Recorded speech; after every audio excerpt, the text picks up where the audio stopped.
Ladies and gentlemen, this is the Right Guys Podcast, and Kamala Harris just keeps on giving. And now your hosts, Josh Hammerling and Max McGuire.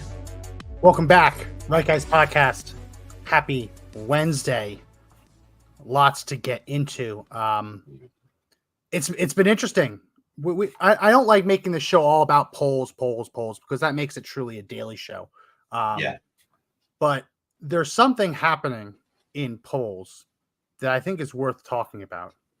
And that is consistently you're seeing that voters might not personally like Trump, but they're voting for him and they're planning to vote for him anyway. CNN had a really good segment about that. Shockingly, we'll play that in a little bit. But these polls are showing him in favorability. Kamala Harris is skyrocketing in favorability. Makes absolutely no sense. Right. Anyone who has paid attention to Kamala Harris and hated her before, hates her now. I'm gonna pull up the Real Clear Politics. Let me do that one.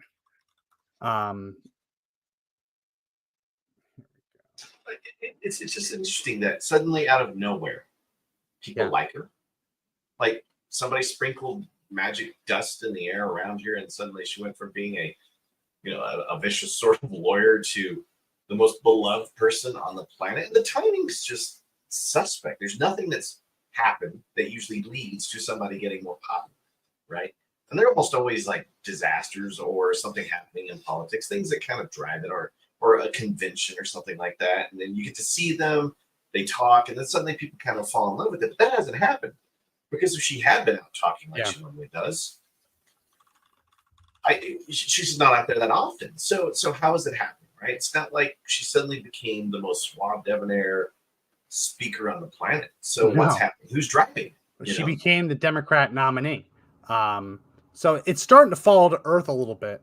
But here, let me go ahead and share my screen. Here we go. Share. All right, so zoom in a little bit. Where's the graph? Here's the graph.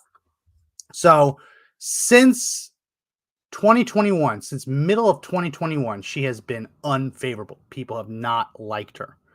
In the last couple months, since Joe Biden dropped out, she has had a meteoric rise in the average of approval rating polls, right? To now we're at the point where she is actually more liked than disliked, which again doesn't make sense. Because remember, this approval rating, favorable, unfavorable, the reason that she was so unfavorable because she was doing a terrible job as vice president, right? As she's become the candidate when she was coronated by the Democrats, she is doing even less as the vice president. She's not actually accomplishing anything. She's on the campaign trail 24/7. And it's what happens when vice presidents run for the presidency. Al Gore didn't really do anything as vice president in the lead up to the 2000 election. So maybe she's becoming more popular because she's not actually doing her job. And when she does her job, people hate what she does.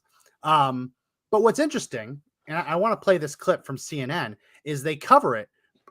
But what they show is even when they look at a poll that swung Democrat, because it's a Democrat sample, a hefty Democrat sample, they note that even though Donald Trump is underwater by 9 points in favorability, he isn't down 9 in the horse race. Here we go. One of the most fascinating dynamics throughout this presidential campaign. We have spoken about Kamala Harris's popularity and how it has taken off, right? So this is the net favorability rating. And look, Harris is more popular than Donald Trump, right? If we're looking across an average of polls, Harris's net favorability is plus 1 point in positive territory. Donald Trump is still in negative territory when it comes to his net favorability at minus 9 points. You'd look at this and you'd say to yourself, oh, Kamala Harris should be well ahead in this race. But that CNN poll out yesterday had Harris up by just a point. The Quinnipiac University poll that was out yesterday showed something very similar. So the bottom line here is that Kamala Harris is in positive territory. She's clearly better liked by Donald Trump, but yet we have a very close horse race on our hands. So popularity can mean different things. Yes. All right. So Donald Trump, personally, not very beloved, right? This is something we've heard from a lot of his supporters, that maybe they don't love him personally, but they like the job that he did as president. So we talk about popularity. We're often talking about favorability ratings, but how about approval ratings? How about approval ratings thinking that he did a good job in his presidency? I think people confuse that often. I think people confuse it very often. Look at this. Think his presidency was a success. Donald Trump, 51%, the majority think his presidency was a success, despite his personal popularity being meh. Look at this for Joe Biden, way down at 37%. I think that this is a real dread. So, I mean, this is the same poll, right? The same poll that says he's personally unpopular says that when you compare him and Biden, their presidencies, 51% said that he had a positive presidency. It was an effective president, where 63% said that Joe Biden was not an effective president. It just shows you that they've been so bad with their policies for so long that even though they really don't like Trump, they know he'll do the job. Yeah. Right. I mean, it's like trying to hire that position where, you know, you just got to get the person in there that can get it done. And you may not like him, but you know he'll do the job. Yeah. And which kind of also blows my mind, because usually if you think somebody's going to do the job for you, you're usually in favor of them. So I also wonder if he's purposely oversampled for the negative side of it. Like, you know, we don't know how these polls, who's taking them where. They could be in the heart of the most liberal pieces of universities that you've ever seen, right? They're taking some of these polls.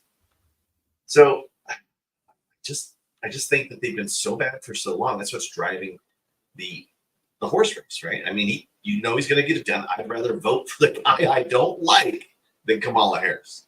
And that's a statement that you should really look at. Like, well, you mentioned the liberal university polls. There's a poll that just came out among registered voters at Notre Dame. Yeah. Now, Notre Dame's a Catholic university. I went to Boston College. Personally, we don't think very highly of Notre Dame. They're one of our rivals in most sports, but decent people. But historically, they've swung left. I mean, that's been one of the chief criticisms in the Catholic community of Notre Dame, the Notre Dame student body, the Notre Dame leadership. You talk about Hesburgh, who ran it, left. In 2020, they polled the student body at Notre Dame. And among registered voters, 66% were supporting Joe Biden versus 29% supporting Trump. That's 2020's numbers. This year, they just released the poll. Donald Trump, 48, Kamala Harris, 46. That is a 20-point, it's actually a 40-point switcheroo. And you're talking about a whole new cohort, right, of students have come in during that time, and to see that kind of swing, that's really interesting. Yeah. So I think it speaks to, now these are different people, right? In 4 years, there would have been turnover. Maybe some people are still there in terms of graduate degrees, and maybe they took a fifth year, but chances are these are largely, it's a turnover. Yeah. And it represents the numbers now. Yeah. This is unheard of. I mean, the Catholic vote has traditionally mirrored what the 2020 poll from Notre Dame showed, which is about 2/3 Democrats. Here, it's a 50-50 race. 50-50 race. I want to pull up another.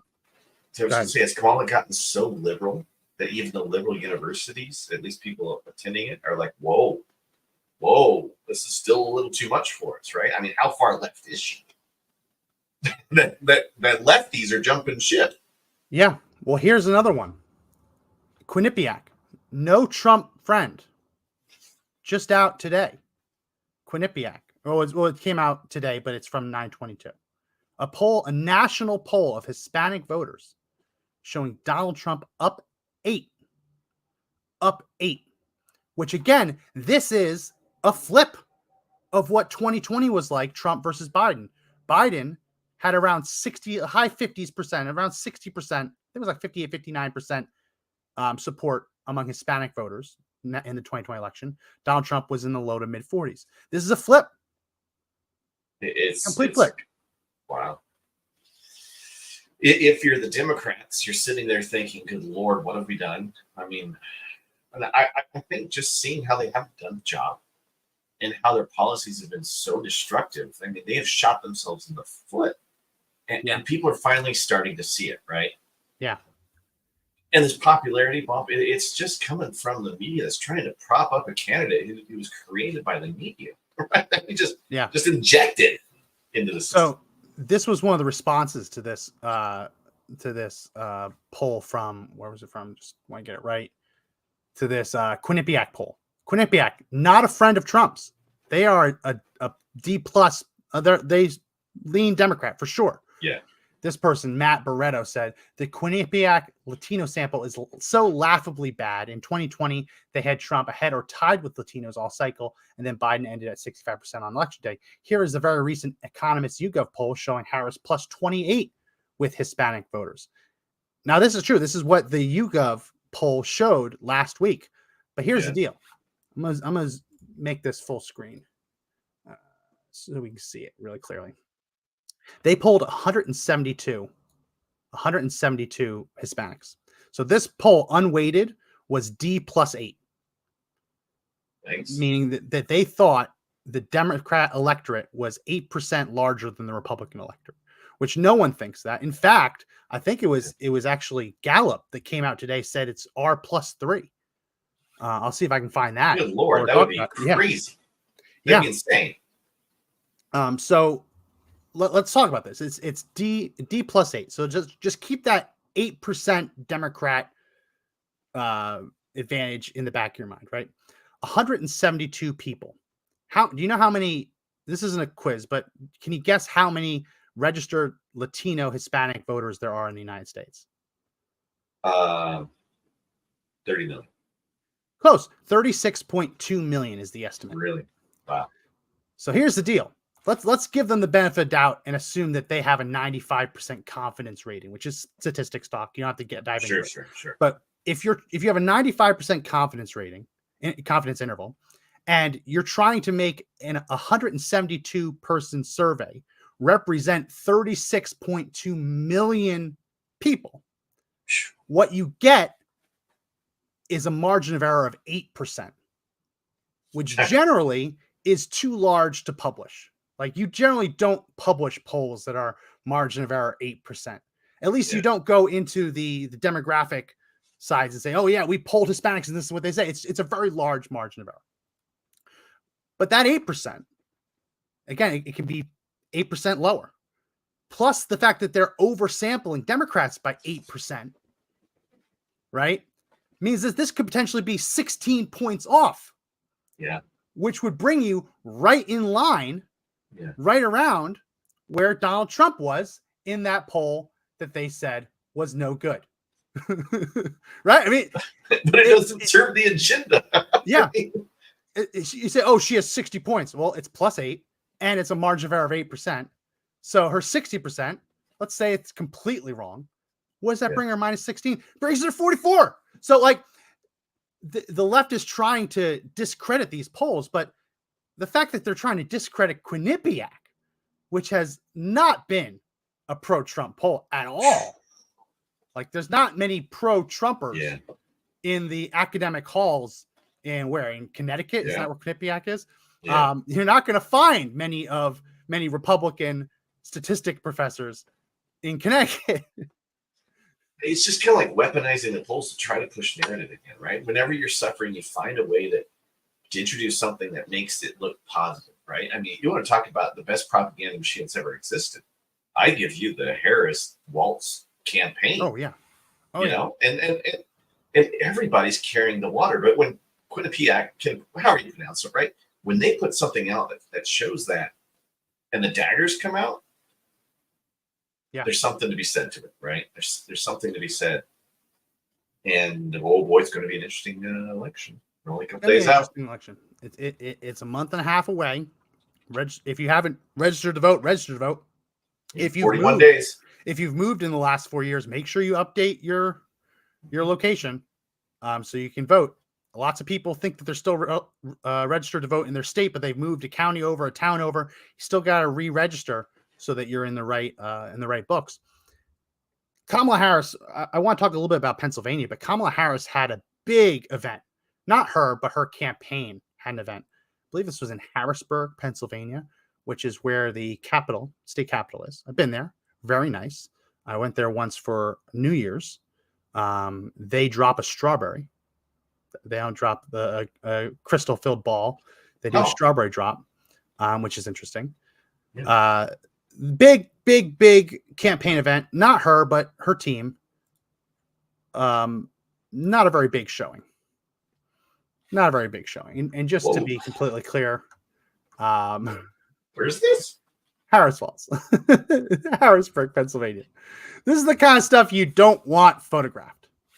This is the kind of stuff you definitely got do this not want. out there. I mean, kudos to them, but that's embarrassing. That's like local election turnout. Yeah. No, this is less. This is like dog catcher. I'm running for dog catcher. Yeah. And you just get people who happen to be walking by. Here's Rasmussen. Rasmussen has been polling every month, middle of the month. And they've been polling consistently. And what's interesting is Rasmussen's nationwide numbers are starting to actually line up completely with the New York Times nationwide numbers, which is very interesting. As people try and say, oh, Rasmussen's far right, they're getting very similar numbers to what the New York Times is getting. And they released polling this week showing that in Arizona, Donald Trump's up 2. Georgia is up 3. He's down 1 in Michigan. He's up 3 in North Carolina. He's down 3 in Virginia. And he's tied in Wisconsin and Pennsylvania. So this is a horse race. We are in the exact same position we were in 2020. Exact same position we were in 2016. It's going to take a win either in the Rust Belt, Pennsylvania, Michigan, Wisconsin, or as you see in this Rasmussen poll, mimicking what we've been talking about, Virginia polls, Donald Trump's down 3 in Virginia. He wins Virginia, he could lose Pennsylvania, Michigan, and Wisconsin and become president with wins in Nevada and Arizona and North Carolina and Georgia. So the pathways are there. And what's interesting is that Donald Trump, his pathways are expanding. Yeah. Usually what happens if you're losing a race is you start realizing, oh, the path to victory is getting narrower and narrower. That Donald Trump, he has to win this state, has to win this state. What's interesting is the trend lines at the state level are actually opening up more pathways for him. Now, obviously, you don't want Harris up 1 in Michigan. You prefer Donald Trump to be up 1 in Michigan, right? You don't want a tie in Pennsylvania or tie in Wisconsin. You want a Trump up. But anyone who's lived longer than 4 years knows that these polls tend to undercount Donald Trump's support. And it's really not a shock why. You spend the last 10 years telling everyone he is a racist, he's a fascist, he's a bigot, he's a xenophobe, whatever word you want to throw out. Then all of a sudden, ring, ring, ring, you pick up a telephone and someone asks you, do you want to support this man? Well, it isn't a real surprise that people don't want to tell a stranger on the phone who they're voting for. Sure. See it all the time. This is a phenomenon that's often seen in polling around gun ownership. Yeah. Pollsters call up people and say, hey, do you have a gun in the home, by the way?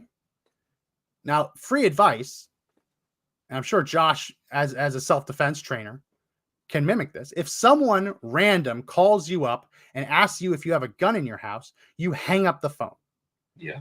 You don't even engage. Don't even engage. Why would anyone ever tell that? Worst case scenario, if you tell them yes, they come and they steal your gun. Yeah. I mean, even worst case, if you tell them no, you just told a stranger on the phone you're not armed. Yeah. What do you think's going to happen? Damned if you do, damned if you don't situation.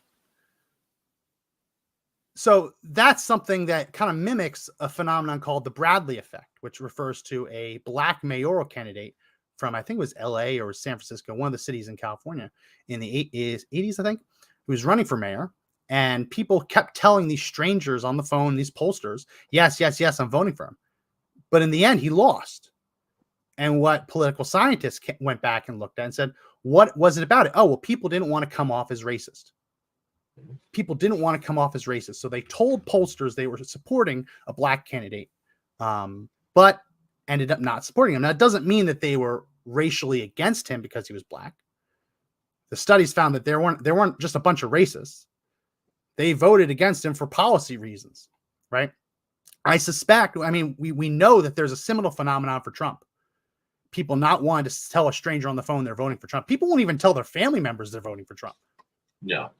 Yeah, and they keep it quiet at the tables, Thanksgiving, stuff like that. You know what I mean? Nobody ever really talks about it. And it's because most of the time conservatives are so demonized by the left. You know, they attack you, Who would want to talk about it? Of course they keep it a secret, which is a sad state of being.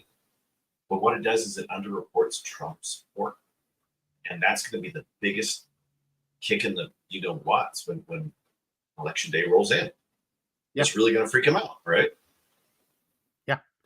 This is the Bradley effect from Wikipedia. The Bradley effect is a theory concerning observed discrepancies between voter opinion polls and election outcomes in some United States government elections where a white candidate and a non-white candidate run against each other. Now, hoping that there's a Bradley effect, it feels weird because you don't want to hope that the electorate is racist. I like to think that we elected a black president. So obviously the Bradley effect isn't law. If the Bradley effect was law, then Barack Obama wouldn't have won twice, right?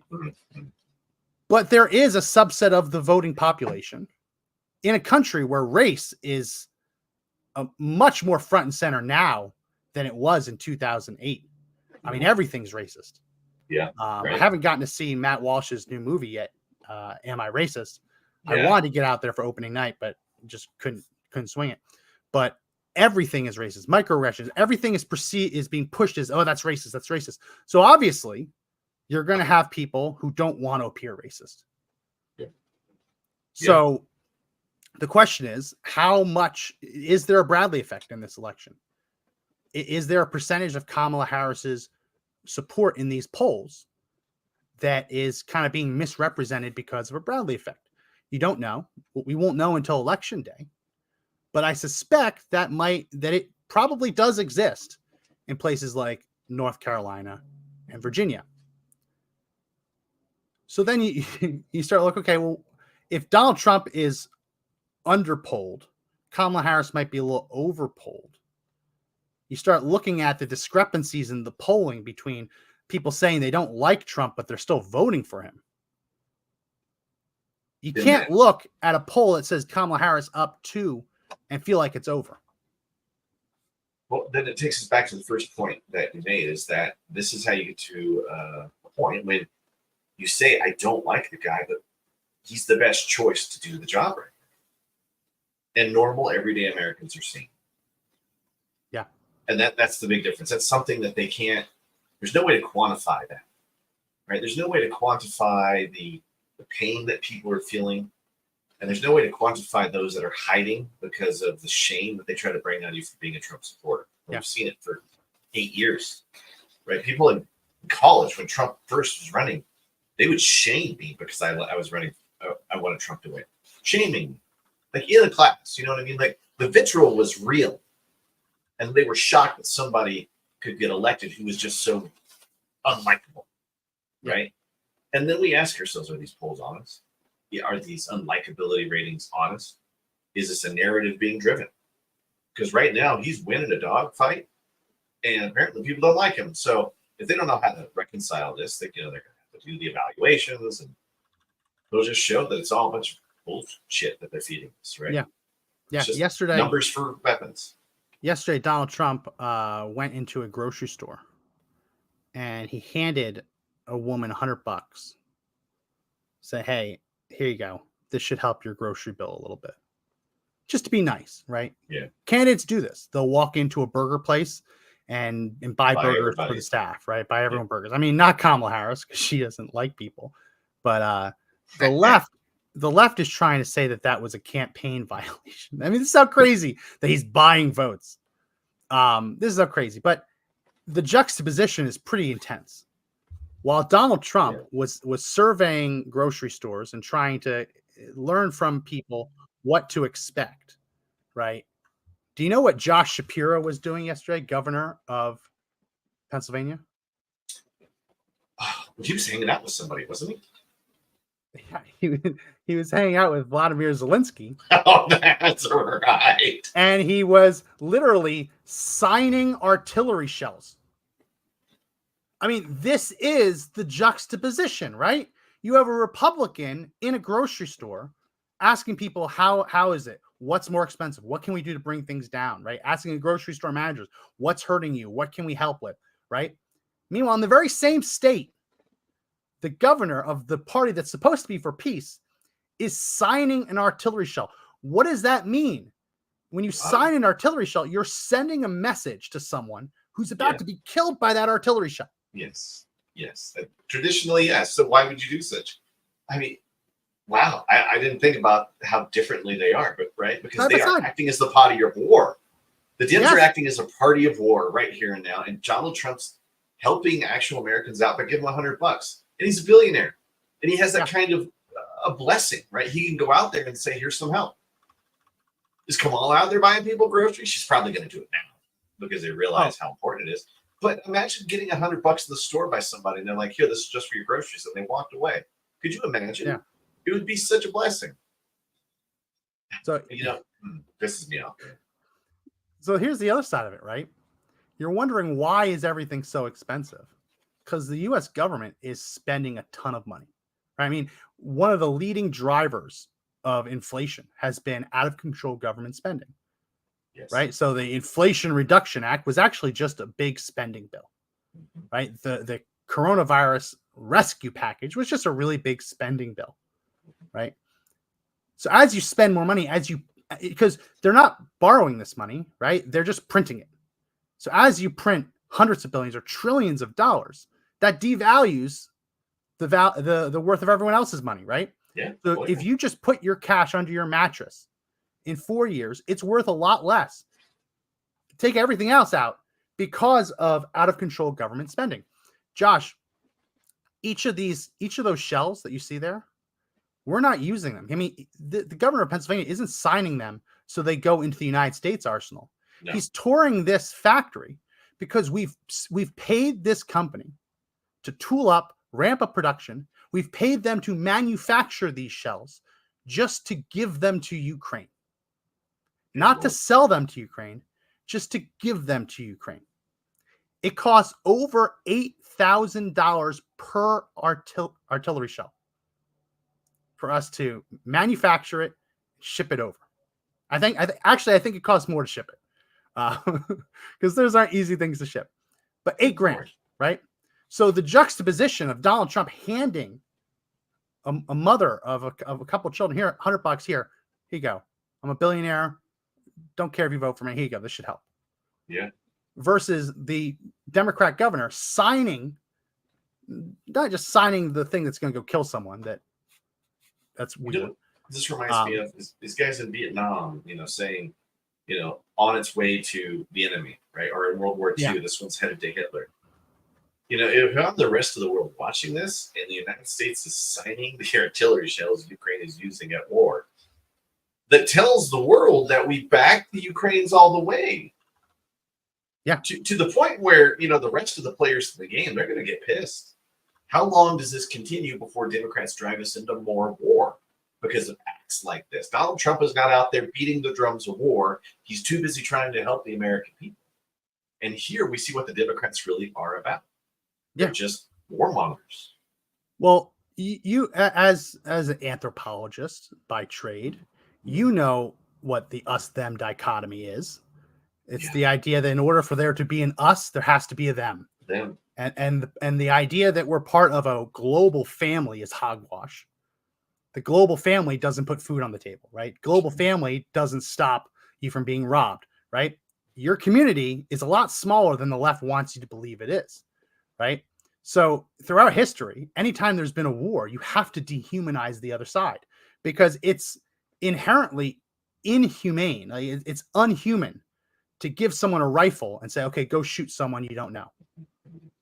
Right? You got to paint them as an evil, like subhuman. So you look at propaganda posters from World War II, right?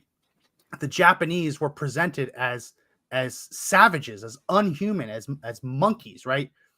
The Germans were the evil Krauts, right? All of this, and meanwhile, the brave Americans marched about. It's what you have to do to convince an 18-year-old, or in those times even younger, to shoot someone they don't know. You have to tell them that they're evil. But I don't think we've ever been in a point where the governor of a state is signing munitions intended to kill an army that we're not at war with. Yeah. It's weird. It's the weird. optics are bad, but it's being portrayed as something amazing and awesome, right?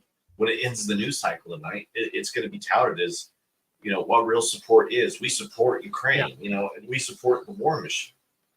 And it's just, it's making people who are adversaries, not just our adversaries, our enemies. Yeah. And they're trying to suck us into war. I want to go back to the time when Donald Trump wasn't getting us involved with every little engagement around the planet. And the war machine doesn't like that because it costs them money. I mean, no wonder they've been so hard at trying to take him out. I maybe it's not that, but it certainly feels like there's a group, a body that wants him taken out, no matter the cost. Yeah.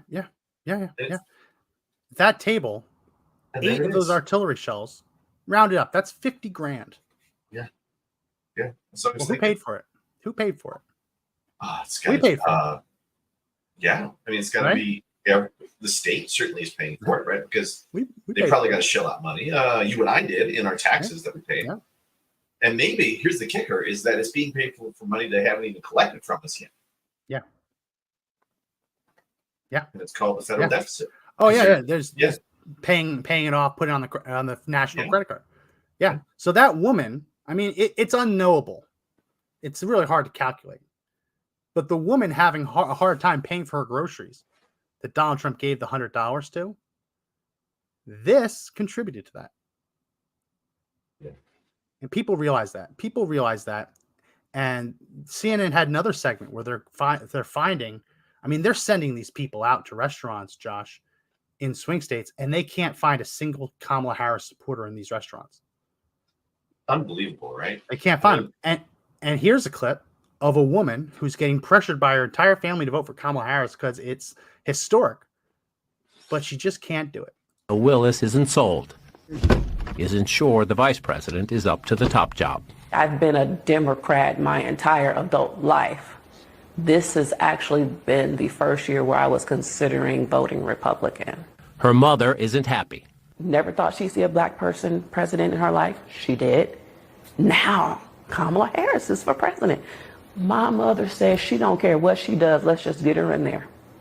And I simply don't feel the same. It's called making sense. That, you wouldn't hear that. I mean, maybe you definitely wouldn't hear that in 2016. I think without COVID, I think Donald Trump easily wins in 2020 by touting the success in African-American unemployment being lower to record lows, Hispanic American unemployment record lows. This is what happens when you have two people on the ballot. We've never had this before. We've never had two people running against each other who can both say, I was in the White House for 4 years. Obviously, Kamala Harris vice president. We've never had in the modern era this happen. It's never happened before. And there's this thinking out there, just getting somebody based on their race, which if that's the way you want to vote, that's fine. But there's got to be a time where you have to sit there and think, did the person do the job? And I go back to this saying, like, you never remember what a person says to you, but you always remember how they make you feel. And when there was really low black unemployment under Donald Trump, people felt it. Yeah. And now we get to an economy where African Americans are competing for jobs where there's 20 million new people who are on this side of our border who are here illegally. Yeah. And now it's going to get even harder for the competition of those jobs. And they can feel that, right? No matter what Harris says, they're not going to remember it. They are going to remember how she made them feel. And I think that's where we're at right now, because that's what this lady is saying, because Kamala doesn't make her feel good. Kamala doesn't really offer anything hopeful, right? We get a ton of platitudes. You do not have to accept what has been, or some of the crap she puts out, which are just these nonsensical platitudes. Yeah. This is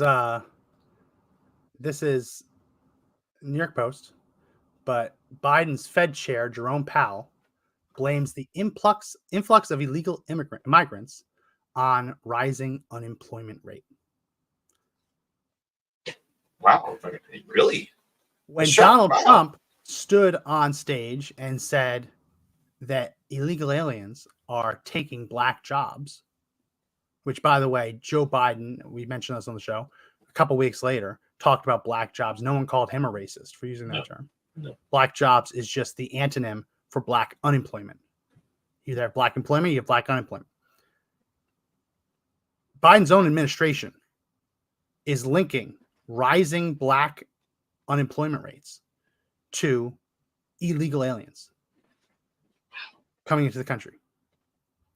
So, I mean, you see that, and you see that woman from Georgia saying, I can't do it. Having the first black woman president, who's also kind of Indian, in the White House doesn't put food on my table. Yeah. And when you see this data, this is not coming from the Trump campaign. This is coming from Jerome Powell, head of the Fed. And you start saying, okay, well, which president is going to put Americans first? Which president is going to prioritize deporting illegal aliens? I mean, just think about the millions of illegal aliens in the United States, right? You deport millions of them. Millions of houses and apartments become available. Millions of jobs become available, right? The price of everything goes down because there's less competition to try and purchase all of this stuff, right? This would help tremendously. Is Kamala Harris going to do that? Is she going to deport the people who have no right to be here? No. This is what she was out in the streets dancing and singing just a couple of years ago. Deportation, up with education, down with deportation, up with education, down with deportation, up with education, down with deportation, up with education, down with deportation, up with education, down with deportation. It goes on like this, Why not? on and on. Have you ever? One of the biggest things I've always feared that the Democrats do is they love to pit groups against each other.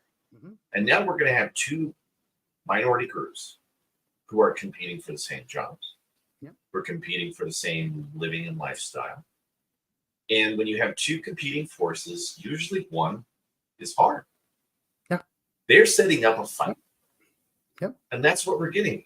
And I'm more interested in protecting Americans than I am some illegal aliens somewhere that does not belong here, who should be gone. Yeah. But that's what we get with Kamala Harris, right? She is willing to pit Americans against a bunch of illegals for resources. This is not an endless pie game. You know, this is a zero-sum game. There's only so much of this to go around. Yeah. And everybody wants to take it.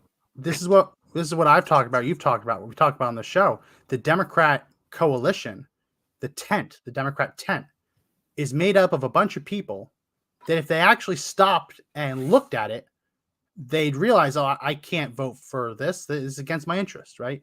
Yeah. How can the Democrat Party possibly be pro-Hamas and pro-Israel? It's not possible. At the same time, right? How they, yeah. And that is why you're seeing Donald Trump gaining support from both Muslims and Jews. I mean, it's wild. There was just, I forget the city. There was a Muslim mayor in Michigan who just a Democrat mayor in Michigan who endorsed Trump.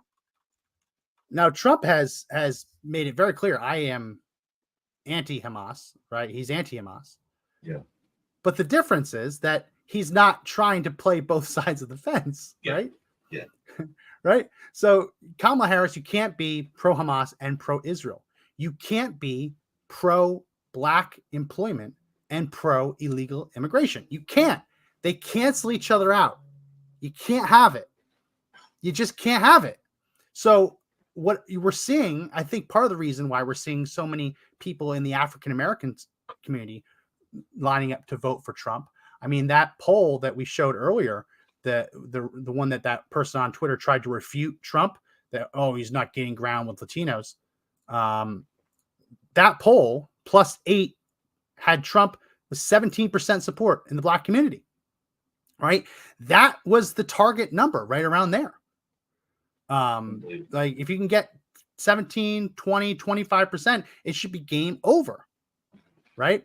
Yeah. The reason you're seeing this in the Jewish community, in the black community, in the Hispanic community, in the Muslim community, is you're seeing people realizing that this person isn't in my interest.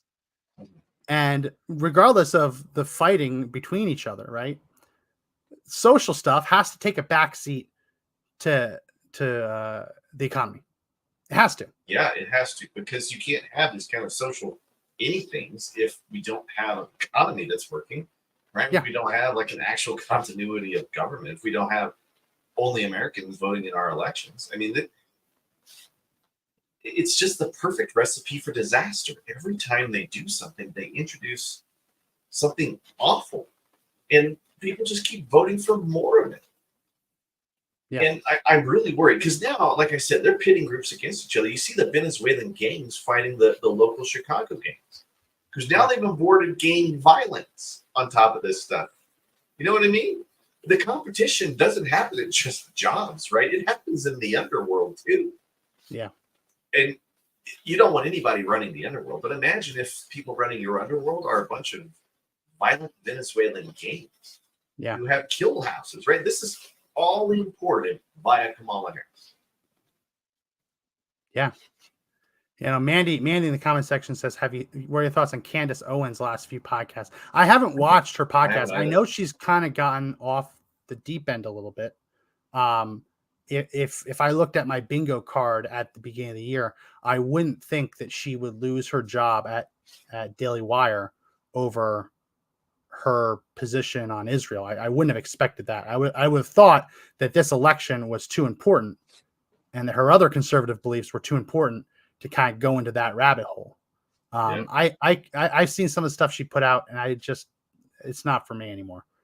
She's very smart. She knows a lot about a lot, but the Israel stuff, it's just, I have very little time. I don't have time to just have her talk to me about that. You know, the other thing is when we look at the Jewish vote, you know, how long has the Jewish vote in New York, some of these big Democrat houses, you know, how often have they gone Democrat? And so it's been for years, right? And then Donald Trump comes in for 4 years as the most pro-Israel person out there.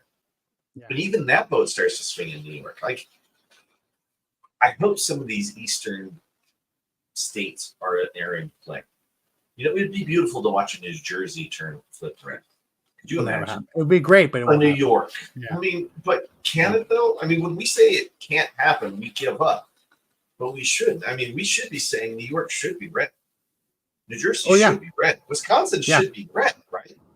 I think in a world where Joe Biden stays on the ballot, I think New York and New Jersey would be much closer than they ever would have been. Yeah. Right? Democrats are counting on her, the historic nature of her candidacy, to try and drive her across the finish line in these states.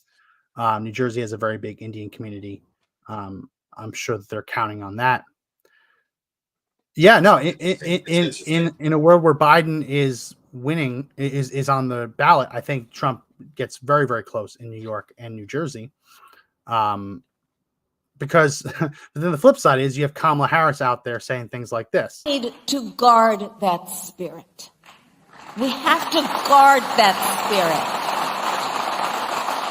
Let it always inspire us.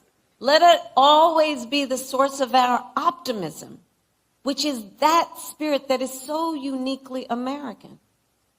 And let that then inspire us by helping us to be inspired to solve the problems. Let it inspire us to help us be inspired.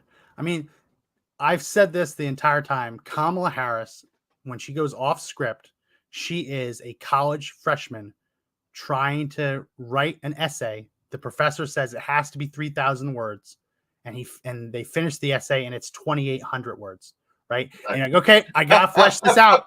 I gotta add some bit, right? You're not adding anything of substance. You're just trying to make it 400 words longer. That's what I get from Kamala Harris. And as someone who's had to do that in the past, I know you can't bullshit a bullshitter. I know exactly what she's doing. You know, if you work in our industry after a while, they got this thing called the stretch, right? You just sit there and ramble so you can fill the whole time, right? This is a huge example of that. And let's just see if I get a little more out of her. And someone's got to be down there saying, "Get her off, get her off." Like, you know, that's enough. That's enough. Allow it to inspire us to feel inspired. Inspired. Okay. That is such an inspiring thing for her to say. Like, yeah, I don't see how I couldn't vote for a woman like this now. I mean, I'm inspired by the promise of inspiration. It's crazy. Oh my gosh. It's absolutely crazy. So yeah, the polls are looking good. A couple polls out today show Trump tied in Pennsylvania. This is a final stretch. We've got to do our part to win this thing. But winning isn't enough. Winning is enough. There's going to take some hard work after this election, getting this country back on track. I don't think Donald Trump or Kamala Harris winning is going to fix the issues that have kind of developed under the surface over the last 4, 8, 12 years. I want to show something as we wrap up. Kind of lines up with what we've been talking about the last couple episodes with the assassination attempts. Mark Mitchell is the head pollster for Rasmussen. And the reason I like following him on Twitter is because if you give him suggestions for things to add to polls, he'll do it just to see what it's like, right? Yeah. One of the questions that he asked people was, who is the biggest enemy that America currently faces? Iran, China, Russia, the Democrat Party, the Republican Party, or domestic extremists, or not sure. And the results are actually pretty shocking. Oh. So among Democrats, 30% say that the Republican Party is the biggest enemy that America faces. Good Lord. Among Republicans, 41% say that the Democrat Party is the biggest threat that the country faces. Across all total likely voters, the most common answer, 25%, say Democrats are the biggest threat the United States faces. Oh my gosh. I don't know how you come back from this. Yeah. Because at the end of the day, I am as conservative as it gets, right? I can't stand the Democrats or the Democrat Party platform. If you ask me what the biggest threat the country faces, it probably takes some time to think about it. It'd probably be a more complex answer than a one-worder. Yeah. But I don't think the answer would be Democrats. I know. Because there's some threats on that list. China, Russia, like the big three, right? Yeah. I mean, like Iran has nuclear weapons now. North Korea has nuclear weapons. I mean, there are a lot of real risks here. Domestic terrorism. I mean, the real kicker is that people in the likely voters group and the Republicans group both think the Democratic Party is the scariest thing out. And that should tell you everything you need to know, because that's, if you need to combine, that's like what, 66% of people, if you were to throw that pile together, right, would say that Democrats are the scariest thing out there. Yeah. That's what. Yeah. And under Republicans, 26%, China's in position 2. Yeah. Right. I mean, to see the difference in what they think is a threat. Completely different worldview. And you look at the Democrat worldview, and a lot of it's driven by this nonsense Project 2025, which they're still trying to push, even though it's not Donald Trump's plan. It never was his plan, right? So much of the fear-mongering that I see on the left, it's based on lies, right? Yeah. That Donald Trump's going to enact a nationwide abortion ban. As a pro-lifer, as someone who's in a lot of pro-life groups, organizations, email threads, I can tell you the pro-life community is not happy with how Donald Trump has departed from the pro-life message, right? Yeah. If Donald Trump is a supremely pro-life candidate, it's news to the pro-life movement, who's we're basically going to vote for him to make sure that she doesn't get in, not because he's actually promised us anything. He's promised us nothing. He's promised pro-lifers nothing. Nothing. Yeah. Saying, I got rid of Roe versus Wade. I did what you asked for. That's it. That's your reward.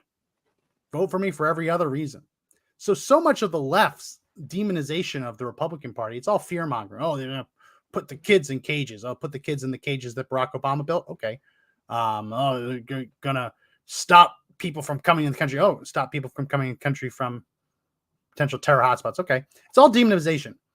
The Republicans, they look at the Democrat Party and it's often overblown, like, oh, they're Marxists, they're socialists. Like it's usually overblown a little bit. But this time, Kamala Harris is pledging price controls. Yeah. Which isn't that Isn't that far away from communism, socialism? Socialist at that point, yeah.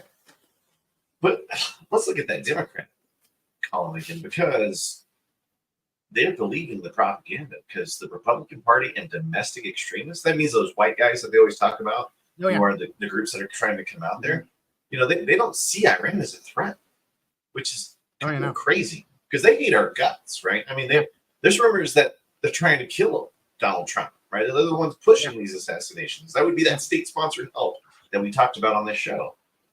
Yeah. And they're just soaking up the propaganda. They don't see the real threats in front of their eyes. And at least the Republicans see something.